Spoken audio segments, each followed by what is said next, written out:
Welcome to my channel. இந்த வீடியோவில் நம்ம என்ன பார்க்க போறோம்னா, இந்தியா வந்து சாம்பியன்ஸ் ட்ராஃபியில் பார்ட்டிசிபேட் பண்ண முடியாமல் வந்து ஒரு விஷயத்தில் வந்து மாட்டிக்கிட்டு இருக்காங்க. ஸோ அந்த விஷயத்தை தான் நம்ம வந்து பார்க்க போகிறோம். ஸோ ஃபர்ஸ்ட் வீடியோ ஸ்டார்ட் பண்ணுறதுக்கு முன்னாடி நீங்கள் வந்து சேனலை சப்ஸ்கிரைப் பண்ணி அப்போ சப்ஸ்கிரைப் பண்ணிட்டு பாருங்கள். அப்போ தான் நான் போடுற எக்ஸ்க்ளூசிவ் கிரிக்கெட் அப்டேட்ஸ் உங்களுக்கு ரீச் பண்ணும். ஏன் ப்ரோ இந்தியாவால் வந்து சாம்பியன்ஸ் ட்ராஃபி பார்ட்டிசிபேட் பண்ண முடியாதுன்னு நீங்கள் கேட்டிங்கன்னா, இந்த வாட்டி சாம்பியன்ஸ் ட்ராஃபி வந்து பார்த்தீங்கன்னா பாகிஸ்தானில் நடக்க போகுது. ஸோ உங்களுக்கு இந்தியா வந்து பாகிஸ்தான் கிட்ட கொஞ்சம் வருஷமாகவே ட்ராவல் பண்ணல. தெரிஞ்சு லாஸ்ட்டாக 2008 அந்த டைமில் தான் ட்ராவல் பண்ணியிருப்பாங்க. அதுக்கப்புறமா வந்து பார்த்தீங்கன்னா பாகிஸ்தான் தான் இந்தியாவுக்காக வந்திருக்காங்க. 2011 ODI வேர்ல்ட் கப் நடந்தப்போ வந்தாங்க. அதுக்கப்புறமா ஒரு சின்ன சீரிஸ் வந்து 2012-13 அதுக்குள்ளே நடந்தது. அதுக்கப்புறமா 2016 T20 வேர்ல்ட் கப் வந்தாங்க. லாஸ்ட் வந்து பார்த்தீங்கன்னா 2023 ODI வேர்ல்ட் கப். இதெல்லாம் வந்து பார்த்தீங்கன்னா பாகிஸ்தான் லாஸ்ட்டாக இந்தியாவுக்கு விசிட் பண்ணியிருந்தாங்க. பட் இந்தியா வந்து பாகிஸ்தான் விசிட் பண்ணி ரொம்ப வருஷமாக ஆச்சு. இந்த வாட்டி ஐசிசி சாம்பியன்ஸ் ட்ராஃபியில் பார்ட்டிசிபேட் பண்ணக்கூடிய டீமை வந்துட்டு நான் சைடில் ஆட் பண்ணி வச்சுருக்கேன். நீங்கள் ஜஸ்ட் ரெஃபர் பண்ணிக்கோங்க.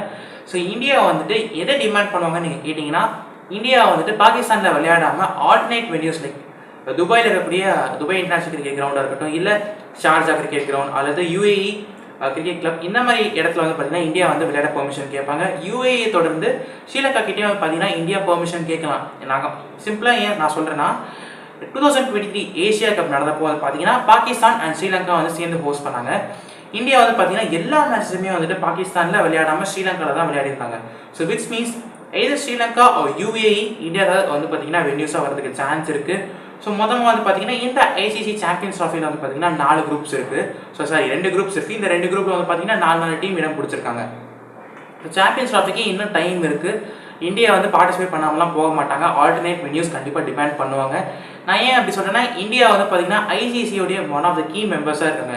நீங்கள் வந்து 2019 எடுத்துக்கோங்க. ஐசிசியோடைய மேஜர் ஈவெண்ட்ஸில் இந்தியா வந்துட்டு செமிஸ் வரைக்கும் வந்துருக்காங்க. ரீசெண்டாக நடந்த முடிச்ச T20 வேர்ல்ட் கப்பில் இந்தியா தான் சாம்பியன்ஸ் நம்ம எல்லாருக்குமே தெரியும். ஸோ இந்தியாவுக்கு வந்து பார்த்தீங்கன்னா ஐசிசியோடைய சப்போர்ட் வந்து நல்லாவே இருக்குது. வெயிட் பண்ணி பார்க்கலாம். நல்லாவே டைம் இருக்குங்க, நான் முன்னாடி சொன்ன மாதிரி.